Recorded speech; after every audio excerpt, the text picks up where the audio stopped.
श्री गणेशाय नमः। श्रीमन नारायण नारायण नारायण। भज मन नारायण नारायण। श्री सत्यनारायण भगवान की जय। श्री सत्यनारायण भगवान व्रत कथा। प्रथम अध्याय। सत्यनारायण व्रत कथा का पूरा संदर्भ यह है कि पुरा काल में शौनकादि ऋषि नैमिषारण्य स्थित महर्षि सूत के आश्रम पर पहुँचे ऋषिगण महर्षि सूत से प्रश्न करते हैं कि लौकिक कष्ट मुक्ति, सांसारिक सुख समृद्धि एवं पारलौकिक लक्ष्य की सिद्धि के लिए सरल उपाय क्या है। महर्षि सूत शौनकादि ऋषियों को बताते हैं कि ऐसा ही प्रश्न नारद जी ने भगवान विष्णु से किया था। भगवान विष्णु ने नारद जी को बताया कि लौकिक क्लेश मुक्ति, सांसारिक सुख समृद्धि एवं पारलौकिक लक्ष्य सिद्धि के लिए एक ही राजमार्ग है, वह है सत्यनारायण व्रत। सत्यनारायण का अर्थ है सत्याचरण, सत्याग्रह, सत्यनिष्ठा। संसार में सुख समृद्धि की प्राप्ति सत्याचरण द्वारा ही संभव है। सत्य ही ईश्वर है। सत्याचरण का अर्थ है ईश्वराराधन, भगवत पूजा। कथा का प्रारंभ सूत जी द्वारा कथा सुनाने से होता है। नारद जी भगवान श्री विष्णु के पास जाकर उनकी स्तुति करते हैं। स्तुति सुनने के अनंतर भगवान श्री विष्णु जी ने नारद जी से कहा, महाभाग, आप किस प्रयोजन से यहाँ आए हैं? आपके मन में क्या है, कहिए, वह सब कुछ मैं आपको बताऊंगा। नारद जी बोले, भगवन, मृत्युलोक में अपने पाप कर्मों के द्वारा विभिन्न योनियों में उत्पन्न सभी लोग बहुत प्रकार के क्लेशों से दुखी हो रहे हैं। हे नाथ, किस लघु उपाय से उनके कष्टों का निवारण हो सकेगा? यदि आपकी मेरे ऊपर कृपा हो तो वह सब मैं सुनना चाहता हूँ, उसे बताएं। श्री भगवान ने कहा, हे वत्स, संसार के ऊपर अनुग्रह करने की इच्छा से आपने बहुत अच्छी बात पूछी है। जिस व्रत के करने से प्राणी मोह से मुक्त हो जाता है, उसे आपको बताता हूँ, सुने। हे वत्स, स्वर्ग और मृत्युलोक में दुर्लभ भगवान सत्यनारायण का एक महान पुण्यप्रद व्रत है। आपके स्नेह के कारण इस समय मैं उसे कह रहा हूँ। अच्छी प्रकार विधि विधान से भगवान सत्यनारायण व्रत करके मनुष्य शीघ्र ही सुख प्राप्त कर परलोक में मोक्ष प्राप्त कर सकता है। भगवान की ऐसी वाणी सुनकर नारद मुनि ने कहा, प्रभो, इस व्रत को करने का फल क्या है? इसका विधान क्या है? इस व्रत को किसने किया और इसे कब करना चाहिए, यह सब विस्तार पूर्वक बतलाइए। श्री भगवान ने कहा, यह सत्यनारायण व्रत दुख शोक आदि का शमन करने वाला, धन धान्य की वृद्धि करने वाला, सौभाग्य और संतान देने वाला तथा सर्वत्र विजय प्रदान करने वाला है। जिस किसी भी दिन भक्ति और श्रद्धा से समन्वित होकर मनुष्य ब्राह्मणों और बंधु बांधवों के साथ धर्म में तत्पर होकर सायंकाल भगवान सत्यनारायण की पूजा करे, नैवेद्य के रूप में उत्तम कोटि के भोजनीय पदार्थ को सवाया मात्रा में भक्तिपूर्वक अर्पित करना चाहिए। केले के फल, घी, दूध, गेहूं का चूर्ण अथवा गेहूं के चूर्ण के अभाव में साठी चावल का चूर्ण, शक्कर या गुड़, यह सब भक्ष्य सामग्री सवाया मात्रा में एकत्र कर निवेदित करनी चाहिए। बंधु बांधवों के साथ श्री सत्यनारायण भगवान की कथा सुनकर दक्षिणा देनी चाहिए। तदंतर बंधु बांधवों के साथ भोजन कराना चाहिए। भक्तिपूर्वक प्रसाद ग्रहण करके नृत्य गीत आदि का आयोजन करना चाहिए। तदंतर भगवान सत्यनारायण का स्मरण करते हुए अपने घर जाना चाहिए। ऐसा करने से मनुष्यों की अभिलाषा अवश्य पूर्ण होती है। विशेष रूप से कलियुग में पृथ्वी लोक में यह सबसे छोटा सा उपाय है। सत्यनारायण व्रत कथा का प्रथम अध्याय संपूर्ण। श्री सत्यनारायण भगवान व्रत कथा। दूसरा अध्याय। श्री सूत जी बोले, हे द्विजों, अब मैं पुनः पूर्व काल में जिसने इस सत्यनारायण व्रत को किया था उसे भली भांति विस्तार पूर्वक कहूँगा। रमणीय काशी नामक नगर में कोई अत्यंत निर्धन रहता था। भूख और प्यास से व्याकुल होकर वह प्रतिदिन पृथ्वी पर भटकता रहता था। प्रिय भगवान ने उस दुखी को देखकर वृद्ध का रूप धारण करके उस द्विज से आदर पूर्वक पूछा, है प्रतिदिन अत्यंत दुखी होकर तुम किस लिए पृथ्वी पर भ्रमण करते रहते हो? हे द्विज श्रेष्ठ, यह सब बतलाओ, मैं सुनना चाहता हूँ।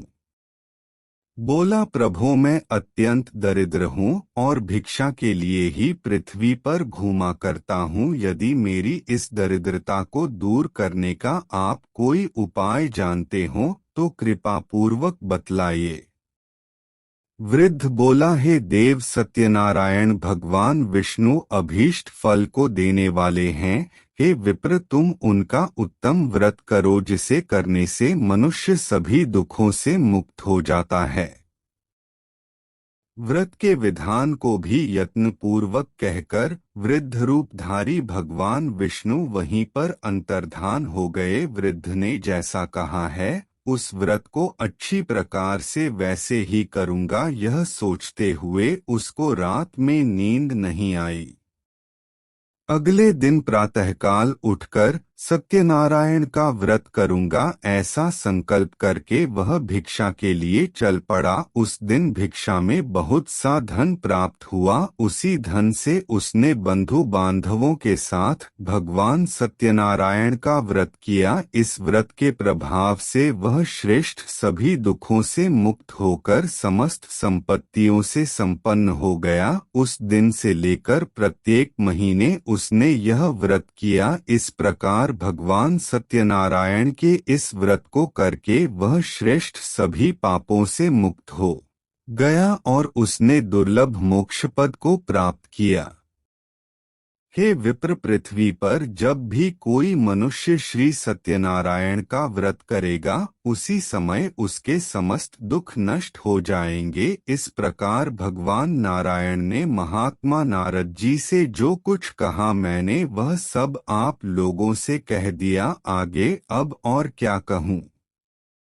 हे मुने, इस पृथ्वी पर उससे सुने हुए इस व्रत को किसने किया, हम वह सब सुनना चाहते हैं। उस व्रत पर हमारी श्रद्धा हो रही है।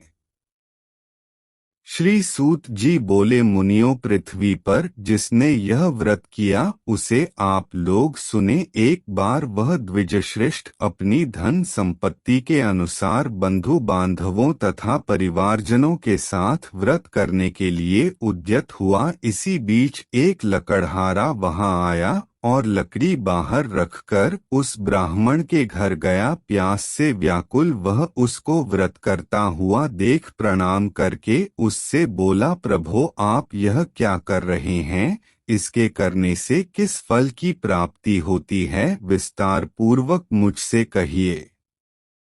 विप्र ने कहा, यह सत्यनारायण का व्रत है जो सभी मनोरथों को प्रदान करने वाला है। उसी के प्रभाव से मुझे यह सब महान धन धान्य आदि प्राप्त हुआ है। जल पीकर तथा प्रसाद ग्रहण करके वह नगर चला गया। सत्यनारायण देव के लिए मन से ऐसा सोचने लगा कि आज लकड़ी बेचने से जो धन प्राप्त होगा उसी धन से भगवान सत्यनारायण का श्रेष्ठ व्रत करूंगा। इस प्रकार मन से चिंतन करता हुआ लकड़ी को मस्तक पर रखकर उस सुंदर नगर में गया जहाँ धन संपन्न लोग रहते थे।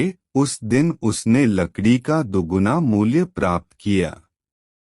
इसके बाद प्रसन्न हृदय होकर वह पके हुए केले का फल, शर्करा, घी, दूध और गेहूं का चूर्ण सवाया मात्रा में लेकर अपने घर आया। तत्पश्चात उसने अपने बांधवों को बुलाकर विधि विधान से भगवान श्री सत्यनारायण का व्रत किया। उस व्रत के प्रभाव से वह धन पुत्र से संपन्न हो गया और इस लोक में अनेक सुखों का उपभोग कर अंत में सत्यपुर अर्थात बैकुंठलोक चला गया।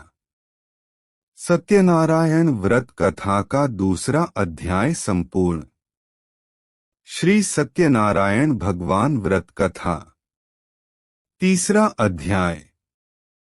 श्री सूत जी बोले, श्रेष्ठ मुनियों, अब मैं पुनः आगे की कथा कहूँगा, आप लोग सुने। प्राचीन काल में उल्कामुख नाम का एक राजा था। वह जितेंद्रिय, सत्यवादी तथा अत्यंत बुद्धिमान था। वह विद्वान राजा प्रतिदिन देवालय जाता और धन देकर संतुष्ट करता था। कमल के समान मुख वाली उसकी धर्मपत्नी शील, विनय एवं सौंदर्य आदि गुणों से संपन्न तथा पतिपरायणा थी। राजा एक दिन अपनी धर्मपत्नी के साथ भद्रशिला नदी के तट पर श्री सत्यनारायण का व्रत कर रहा था। उसी समय व्यापार के अनेक प्रकार की पुष्कल धनराशि से संपन्न एक साधु नाम का बनिया वहां आया। भद्रशिला नदी के तट पर नाव को स्थापित कर वह राजा के समीप गया और राजा को उस व्रत में दीक्षित देखकर विनयपूर्वक पूछने लगा।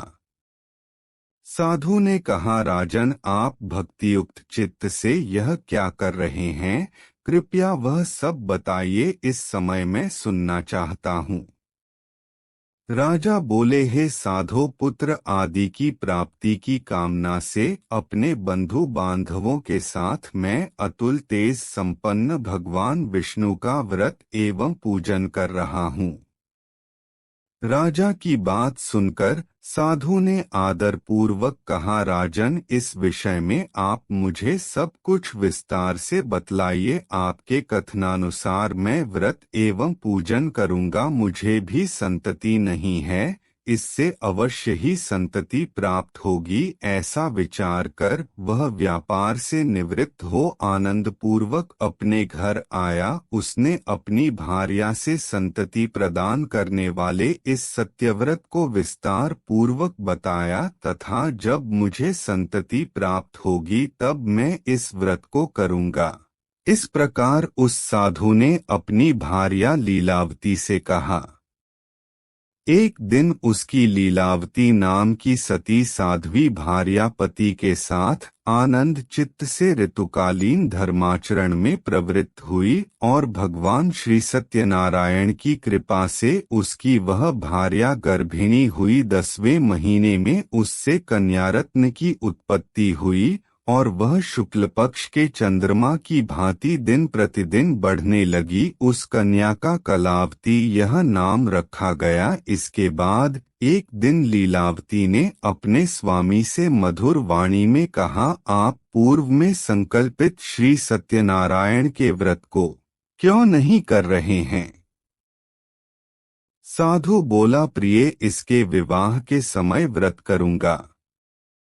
इस प्रकार अपनी पत्नी को भली भांति आश्वस्त कर वह व्यापार करने के लिए नगर की ओर चला गया। इधर कन्या कलावती पिता के घर में बढ़ने लगी। तदंतर धर्मज्ञ साधु ने नगर में सखियों के साथ क्रीड़ा करती हुई अपनी कन्या को विवाह योग्य देखकर आपस में मंत्रणा करके कन्या विवाह के लिए श्रेष्ठ वर का अन्वेषण करो, ऐसा दूत से कहकर शीघ्र ही उसे भेज दिया। उसकी आज्ञा प्राप्त करके दूत कांचन नामक नगर में गया और वहां से एक वणिक का पुत्र लेकर आया। उस साधु ने उस वणिक के पुत्र को सुंदर और गुणों से संपन्न देखकर अपनी जाति के लोगों तथा बंधु बांधवों के साथ संतुष्ट चित्त हो विधि विधान से वणिक पुत्र के हाथ में कन्या का दान कर दिया।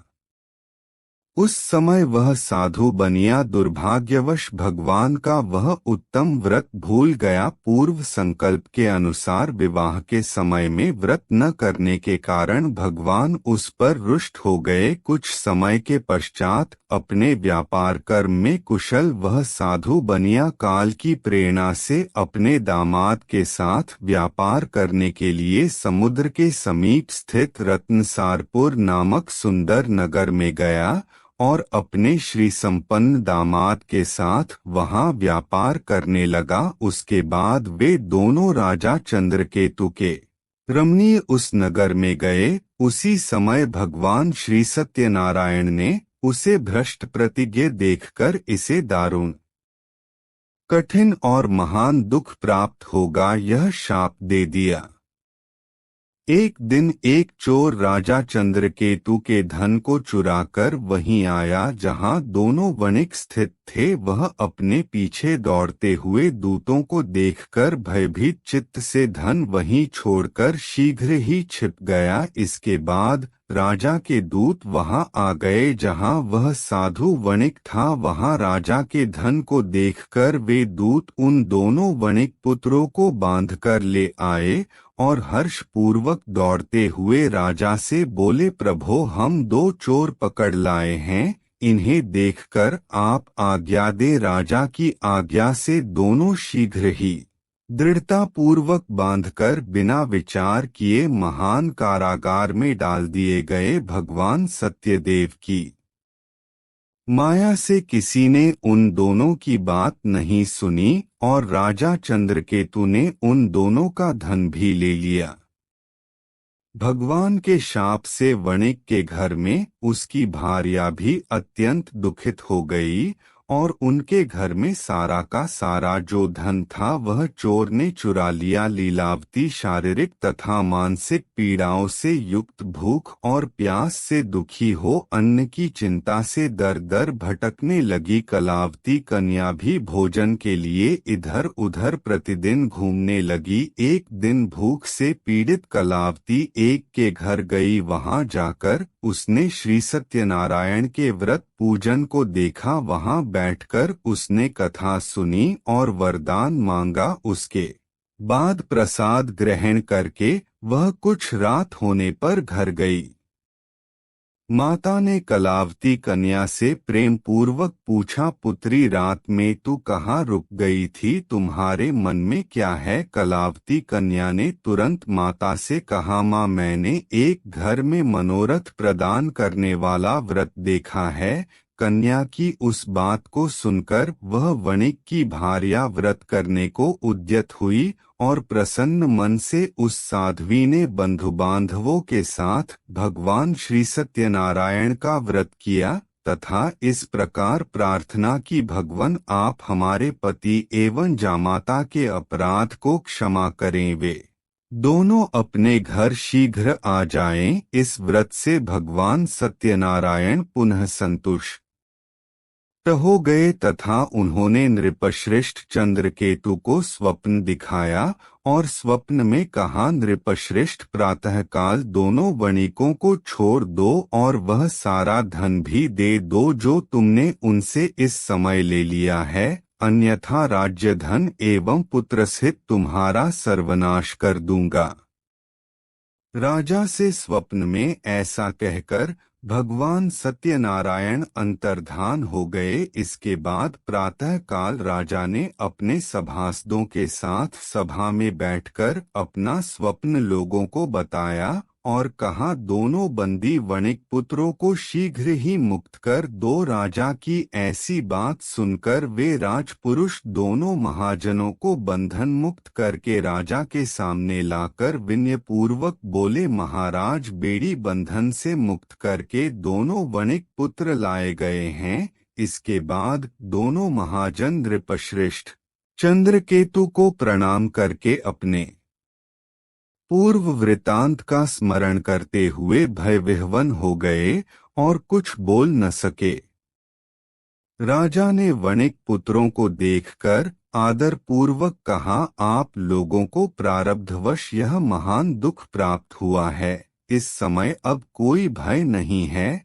ऐसा कहकर उनकी बेड़ी खुलवाकर क्षौरकर्म आदि कराया। राजा ने वस्त्र अलंकार देकर उन दोनों वणिक पुत्रों को संतुष्ट किया तथा सामने बुलाकर वाणी द्वारा अत्यधिक आनंदित किया। पहले जो धन लिया था उसे दूना करके दिया। उसके बाद राजा ने पुनः उनसे कहा, साधो अब आप अपने घर को जाएं। राजा को प्रणाम करके आपकी कृपा से हम जा रहे हैं। ऐसा कहकर उन दोनों महावैश्यों ने अपने घर की ओर प्रस्थान किया। सत्यनारायण व्रत कथा का 3रा अध्याय संपूर्ण। श्री सत्यनारायण भगवान व्रत कथा 4था अध्याय। श्री सूत जी बोले, साधु बनिया मंगलाचरण कर और ब्राह्मणों को धन देकर अपने नगर के लिए चल पड़ा। साधु के कुछ दूर जाने पर भगवान सत्यनारायण की उसकी सत्यता की परीक्षा के विषय में जिज्ञासा हुई। साधो, तुम्हारी नाव में क्या भरा है? तब धन के मद में चूर दोनों महाजनों ने अवहेलना पूर्वक हंसते हुए कहा, दंडिन क्यों पूछ रहे हो? क्या कुछ द्रव्य लेने की इच्छा है? हमारी नाव में तो लता और पत्ते आदि भरे हैं। ऐसी निष्ठुर वाणी सुनकर तुम्हारी बात सच हो जाए, ऐसा कहकर दंडी सन्यासी को रूप धारण किए हुए भगवान कुछ दूर जाकर समुद्र के समीप बैठ गए।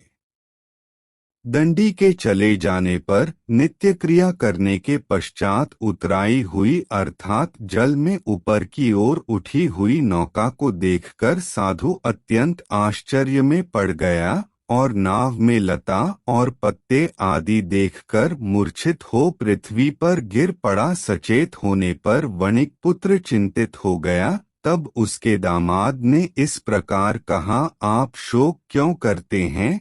दंडी ने शाप दे दिया है। इस स्थिति में वे ही चाहें तो सब कुछ कर सकते हैं, इसमें संशय नहीं। आथा उन्हीं की शरण में हम चलें, वहीं मन की इच्छा पूर्ण होगी। दामाद की बात सुनकर वह साधु बनिया उनके पास गया और वहां दंडी को देखकर उसने भक्तिपूर्वक उन्हें प्रणाम किया तथा आदर पूर्वक कहने लगा, आपके सम्मुख मैंने जो कुछ कहा है, असत्य भाषण रूप अपराध किया है। आप मेरे उस अपराध को क्षमा करें। ऐसा कहकर बारंबार प्रणाम करके वह महान शोक से आकुल हो गया। दंडी ने उसे रोता हुआ देखकर कहा, हे मूर्ख, रो मत, मेरी बात सुनो। मेरी पूजा से उदासीन होने के कारण तथा मेरी आज्ञा से ही तुमने बारंबार दुख प्राप्त किया है। भगवान की ऐसी वाणी सुनकर वह उनकी स्तुति करने लगा। साधु ने कहा, हे प्रभो, यह आश्चर्य की बात है कि आपकी माया से मोहित होने के कारण ब्रह्मा आदि देवता भी आपके गुणों और रूपों को यथावत रूप से नहीं जान पाते। फिर मैं मूर्ख आपकी माया से मोहित होने के कारण कैसे जान सकता हूँ? आप प्रसन्न हो, मैं अपनी धन संपत्ति के अनुसार आपकी पूजा करूँगा। मैं आपकी शरण में आया हूँ। मेरा जो नौका में स्थित पूरा धन था उसकी तथा मेरी रक्षा करें। उस बनिया की भक्तियुक्त वाणी सुनकर भगवान जनार्दन संतुष्ट हो गए।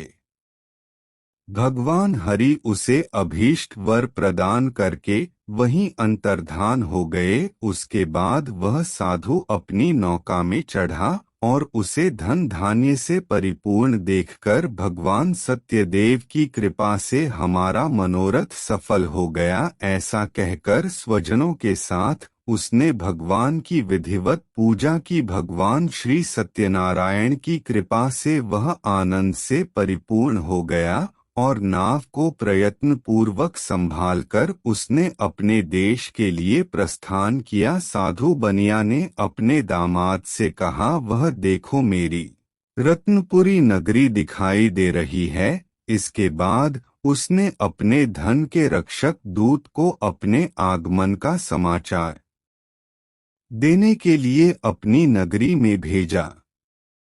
उसके बाद उस दूत ने नगर में जाकर साधु की भार्या को देख हाथ जोड़कर प्रणाम किया तथा उसके लिए अभीष्ट बात कही। सेठ जी अपने दामाद तथा बंधुवर्गों के साथ बहुत सारे धन धान्य से संपन्न होकर नगर के निकट पधार गए हैं। दूत के मुख से यह बात सुनकर वह महान आनंद से विह्वल हो गई और उस साध्वी ने श्री सत्यनारायण की पूजा करके अपनी पुत्री से कहा, मैं साधु के दर्शन के लिए जा रही हूँ, तुम शीघ्र आओ। माता का ऐसा वचन सुनकर व्रत को समाप्त करके प्रसाद का परित्याग कर वह कलावती भी अपने पति का दर्शन करने के लिए चल पड़। इससे भगवान सत्यनारायण रुष्ट हो गए और उन्होंने उसके पति को तथा नौका को धन के साथ हरण करके जल में डुबो दिया। इसके बाद कलावती कन्या अपने पति को न देख महान शोक से रुदन करती हुई पृथ्वी पर गिर पड़ी। नाव का अदर्शन तथा कन्या को अत्यंत दुखी देख भयभीत मन से साधु बनिया से सोचा, यह क्या आश्चर्य हो गया। नाव का संचालन करने वाले भी सभी चिंतित हो गए। तदंतर वह लीलावती भी कन्या को देखकर विह्वल हो गई और अत्यंत दुख से विलाप करती हुई अपने पति से इस प्रकार बोली, अभी अभी नौका के साथ वह कैसे अलक्षित हो गया, न जाने किस देवता की उपेक्षा से वह नौका हरण कर ली गई, अथवा श्री सत्यनारायण का महात्म्य कौन जान सकता है। ऐसा कहकर वह स्वजनों के साथ विलाप करने लगी और कलावती कन्या को गोद में लेकर रोने लगी। कलावती कन्या भी अपने पति के नष्ट हो जाने पर दुखी हो गई और पति की पादुका लेकर उनका अनुगमन करने के लिए उसने मन में निश्चय किया। कन्या के इस प्रकार के आचरण को देख भार्यासहित वह धर्मज्ञ साधु बनिया अत्यंत शोक संतप्त हो गया और सोचने लगा, या तो भगवान सत्यनारायण ने यह अपहरण किया है, अथवा हम सभी भगवान सत्यदेव की माया से मोहित हो गए हैं। अपनी धन शक्ति के अनुसार मैं भगवान श्री सत्यनारायण की पूजा करूंगा। सभी को बुलाकर इस प्रकार कहकर उसने अपने मन की इच्छा प्रकट की और बारंबार भगवान सत्यदेव को दंडवत प्रणाम किया। इससे दीनों के परिपालक भगवान सत्यदेव प्रसन्न हो गए। भक्तवत्सल भगवान ने कृपापूर्वक कहा, तुम्हारी कन्या प्रसाद छोड़कर अपने पति को देखने चली आई है, निश्चय ही इसी कारण उसका पति अदृश्य हो गया है। यदि घर जाकर प्रसाद ग्रहण करके वह पुनः आए तो हे साधु बनिया, तुम्हारी पुत्री पति को प्राप्त करेगी, इसमें संशय नहीं। कन्या कलावती भी आकाशमंडल से ऐसी वाणी सुनकर शीघ्र ही घर गई और उसने प्रसाद ग्रहण किया। पुनः आकर स्वजनों तथा अपने पति को देखा। तब कलावती कन्या ने अपने पिता से कहा, अब तो घर चलें, विलंब क्यों कर रहे हैं। कन्या की वह बात सुनकर वणिक पुत्र संतुष्ट हो गया और विधि विधान से भगवान सत्यनारायण का पूजन करके धन तथा बंधु बांधवों के साथ अपने घर गया। तदंतर पूर्णिमा तथा संक्रांति पर्वों पर भगवान सत्यनारायण का पूजन करते हुए इस लोक में सुख भोग कर अंत में वह सत्यपुर बैकुंठ लोक में चला गया। सत्यनारायण व्रत कथा का चौथा अध्याय संपूर्ण। श्री सत्यनारायण भगवान व्रत कथा, पांचवा अध्याय।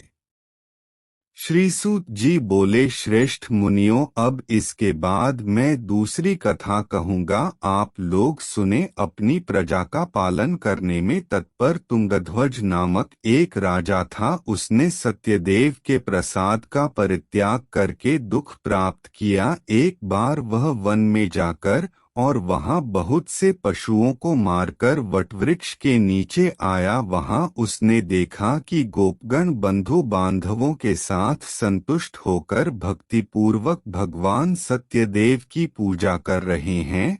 राजा यह देखकर भी अहंकारवश न तो वहां गया और न ही उसने भगवान सत्यनारायण को प्रणाम ही किया। पूजन के बाद सभी गोपगण भगवान का प्रसाद राजा के समीप रखकर वहां से लौट आए और इच्छानुसार उन सभी ने भगवान का प्रसाद ग्रहण किया। इधर राजा को प्रसाद का परित्याग करने से बहुत दुख हुआ।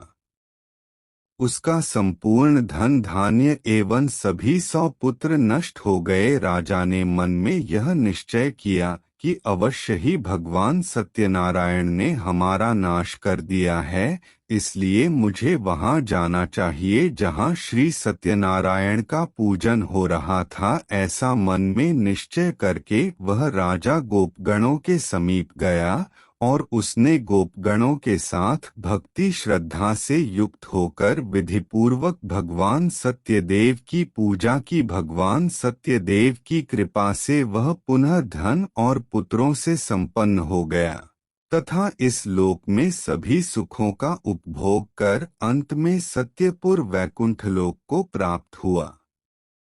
श्री सूत जी कहते हैं, जो व्यक्ति इस परम दुर्लभ श्री सत्यनारायण के व्रत को करता है और पुण्य में तथा फलप्रदायिनी भगवान की कथा को भक्तियुक्त होकर सुनता है, उसे भगवान सत्यनारायण की कृपा से धन धान्य आदि की प्राप्ति होती है। दरिद्र धनवान हो जाता है, बंधन में पड़ा हुआ बंधन से मुक्त हो जाता है, डरा हुआ व्यक्ति भय मुक्त हो जाता है। यह सत्य बात है, इसमें संशय नहीं। इस लोक में वह सभी ईप्सित फलों का भोग प्राप्त करके अंत में सत्यपुर वैकुंठ लोक को जाता है। इस प्रकार मैंने आप लोगों से भगवान सत्यनारायण के व्रत को कहा, जिसे करके मनुष्य सभी दुखों से मुक्त हो जाता है।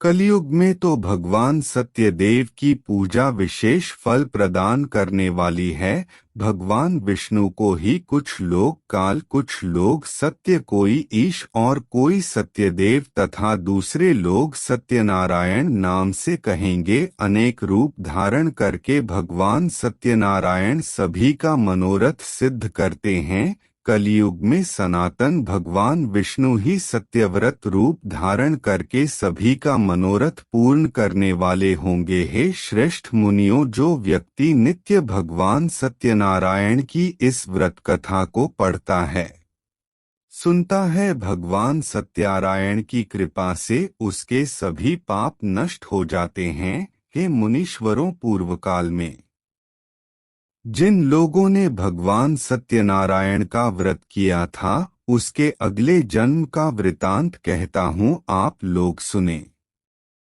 महान प्रज्ञा संपन्न सत्यनारायण व्रत करने के प्रभाव से दूसरे जन्म में सुदामा हुए और उस जन्म में भगवान श्री कृष्ण का ध्यान करके उन्होंने मोक्ष प्राप्त किया। लकड़हारा भिल्ल गुहो का राजा हुआ और अगले जन्म में उसने भगवान श्री राम की सेवा करके मोक्ष प्राप्त किया। महाराज उल्कामुख दूसरे जन्म में राजा दशरथ हुए, जिन्होंने श्री रंगनाथ जी की पूजा करके अंत में वैकुंठ प्राप्त किया। इसी प्रकार धार्मिक और सत्यव्रती साधु पिछले जन्म के सत्यव्रत के प्रभाव से दूसरे जन्म में मोरध्वज नामक राजा हुआ। उसने आरे से चीरकर अपने पुत्र की आधी देह भगवान विष्णु को अर्पित करके मोक्ष प्राप्त किया। महाराजा तुंगध्वज जन्मांतर में स्वयंभुव मनु हुए और भगवत संबंधी संपूर्ण कार्यों का अनुष्ठान करके वैकुंठ लोक को प्राप्त हुए। जो गोपगण थे, वे सब जन्मांतर में व्रजमंडल में निवास करने वाले गोप हुए और सभी राक्षसों का संहार करके उन्होंने भी भगवान का शाश्वत धाम गोलोक प्राप्त किया। इस प्रकार श्री स्कंद पुराण के अंतर्गत रेवाखंड में श्री सत्यनारायण व्रत कथा का यह 5वां अध्याय पूर्ण हुआ। सत्यनारायण व्रत कथा का संपूर्ण। श्रीमन नारायण नारायण नारायण, भज मन नारायण नारायण। श्री सत्यनारायण भगवान की जय।